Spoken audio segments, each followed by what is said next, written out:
D'accord. Donc voilà, on va s'attaquer à un autre brevet. C'est le brevet de... Attends. Voilà. C'est centre étranger, donc c'est pas... mais c'est celui de 2019. Donc, Pondichéry, un truc comme ça, en Asie. Bon, le défi des biocarburants. Le mercredi 6 septembre 2017, le ministre de la Transition écologique et solidaire a présenté au Conseil des ministres le projet de loi mettant fin à la recherche ainsi qu'à l'exploitation des hydrocarbures. La production de carburants à partir de végétaux, appelés biocarburants, est donc désormais l'un des enjeux du XXIe siècle. On se propose d'étudier quelques aspects de cette production d'avenir. Donc, on vous présente tout d'abord un dessin dans lequel on vous présente donc ces observations microscopiques d'algues, Ametococcus pluvalis, son nom latin, donc c'est des algues, paroi de la membrane. Cette paroi, donc, cytoplasmique, et des zones colorées d'abord en vert puis devenues en rouge, ici, au niveau de la cellule. Donc, on va passer au document. Après, le système de culture de cette fameuse algue. Donc, il y a un système de culture assez particulier pour pouvoir cultiver l'algue qui s'appelle, donc, on a dit Haematococcus pluvalis. Il faut utiliser un dispositif comme celui photographié ici contre, afin d'obtenir une production d'huile nécessaire à la synthèse de biocarburants. Donc, on va produire tout d'abord l'huile, et c'est l'huile qu'on va utiliser pour produire les biocarburants. Ce dispositif permet de contrôler différents facteurs, permettant la croissance rapide des fameuses algues. Donc, il contrôle la lumière, il contrôle le CO2 dissous dans l'eau de mer, il contrôle la température et il contrôle l'agitation du milieu. Donc, source, bon, à partir du journal de sciences, on s'en fiche tout ça.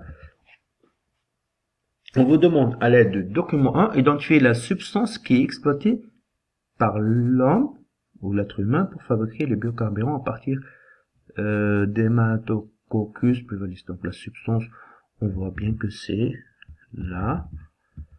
Ok, pour voir, il faut utiliser un dossier nécessaire afin d'obtenir une production d'huile. Donc la substance, ça va être l'huile, une production d'huile. D'accord? On va produire l'huile et à partir de cette huile-là, on va produire des biocarburants. D'accord? Passer à la partie suivante. Document de productivité en huile, donc c'était bien l'huile qu'on cherchait tout à l'heure, obtenue à partir de différentes cultures agricoles. Donc colza, le tournesol ou bien l'algue.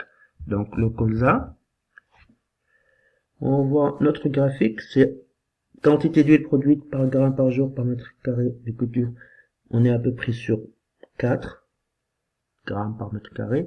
Le tournesol, on est à peu près sur 2. Et les algues, on est sur 40.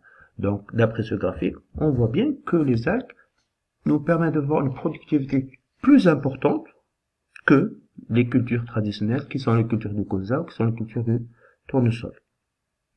Donc, on va essayer de voir à partir du document 2, comparer les productivités, c'est ce qu'on vient de faire. Donc, on va comparer la productivité de chacune de ces variétés de cultures et, bien sûr, en essayant de donner le plus proche possible le nombre. Donc là, je peux considérer que c'est un 4. Si je mesure avec ma règle, 5, ça fait un 4. Et là, je suis dans le 2. Là, c'est bien clair. Je suis dans le 40. Il n'y a pas de doute. D'accord? Vous allez dire, voilà, pour le colza, la productivité, et vous donnez la quantité d'huile productive, c'est 4 grammes d'huile par jour par mètre carré de culture. Ici, ça va être 2 grammes par jour par mètre carré de culture. Toujours ne pas oublier le nom de la culture, la quantité et l'unité. D'accord? On a comparé, donc on voit bien que pour les algues, on a une production importante comparée aux deux autres. Donc, à partir de comparer la productivité, on vient de faire, en vous appuyant sur des valeurs chiffrées. Quand je vous demande des valeurs chiffrées, c'est pas dire c'est plus grand, c'est plus petit. C'est supérieur et donner la valeur exacte. Donc, 40, c'est très très largement supérieur à 4 et c'est très très largement supérieur à 2. D'accord? Voilà, donc on a répondu à la question numéro 2, on va passer au document numéro 3. Différentes générations de biocarburants. Donc, type de biocarburant, génération 1, dernière génération. Donc, origine de la matière. Dans la première génération, quand on faisait des recherches, on a dit production agricole. On utilisait le blé, le tournesol, le maïs, etc., etc. Dernière génération, on utilise les algues. Partie végétale utilisée, essentiellement les graines. Donc, chez le blé, le colza, le tournesol, le maïs, on utilise les graines. Chez les algues, on utilise toute l'algue. D'après le document 3. Donc là, on va faire la lecture du tableau document 4. Comparons les pourcentages de surface nécessaires pour produire les deux types de biocarburants. Je parle de surface de culture.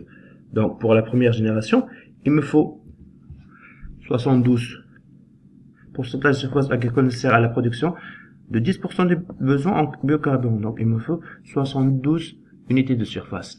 Pour la dernière génération, 4,2% de la surface suffit. Donc, à partir de documents 3 et 4, expliquer l'intérêt de la dernière génération de biocarburants justifié avec des valeurs chiffrées. Donc, on parle toujours de valeurs chiffrées. On voit bien que par rapport à la première génération, lorsque j'utilise la première génération, je vais utiliser donc des graines. Et ces graines-là, ils vont pouvoir produire des huiles, d'accord? Mais pour produire des huiles, il va falloir une surface plus grande, d'accord? 72%. Par contre, 72, une surface de 72. Par contre, lorsque je veux produire de l'huile avec une nouvelle génération, donc dernière génération, donc c'est de l'huile à partir d'algues, je vais utiliser juste 4,2%. Donc on voit bien ici que je vais économiser énormément en surface si j'utilise la deuxième génération. Donc ça vient de là l'intérêt d'utiliser des algues et non plus des graines alimentaires comme le maïs, le colza ou bien le tournesol.